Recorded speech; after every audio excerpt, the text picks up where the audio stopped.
Welcome to the video demonstration of the accounting book Spreadsheet. With this template, you will be able to control your accounting entries and have an analysis of your financial statement in a given moment of the year. So before we start, let me warn you that this is an accounting book spreadsheet only for purposes of understanding your financial statement. If you need to use for a legal reason to show to a government entity or stuff like that, I advise you to hire an accounting company or an accountant because they will help you with legal demands and legal issues of your country and state. So that being said, let me start showing you the chart of accounts. This is an area of the spreadsheet where you're going to register all the groups of assets, liabilities,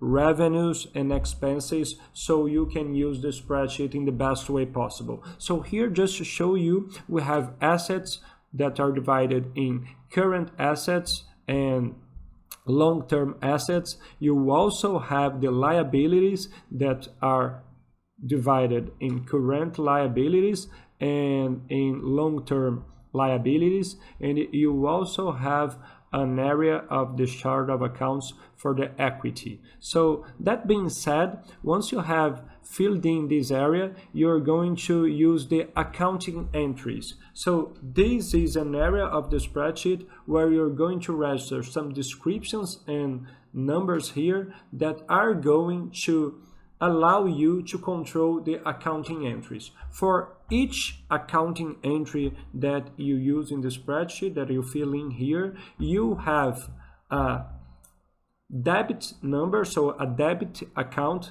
and a credit number and a credit account. So here, this part of accounting entries will help you to organize that in the best way possible. You create debtor numbers which are related to the chart of accounts. Here you see the number here, so the number 15 is the stock one, as you can see here, and you use a creditor number which will allow you to understand the credit accounts here. In this case, 79 is suppliers number 3.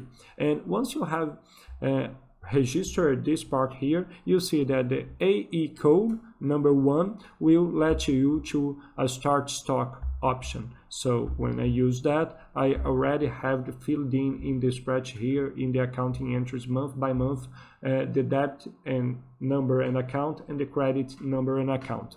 And you'll be able to fill in the value and the date that it is happening. Once you have registered all your accounting entries, you'll be able to see the reports of your balance, your cash, your accrual report, and the balance sheet, all separated. You'll also be able to see a summary of your accounting entries and a print report that you can understand the main groups of the chart of accounts. So this is the accounting book worksheet. It will help you understanding the financial statement, but let me say once again, you have to hire an accountant or an accounting company to help you with legal issues regarding your accounting book.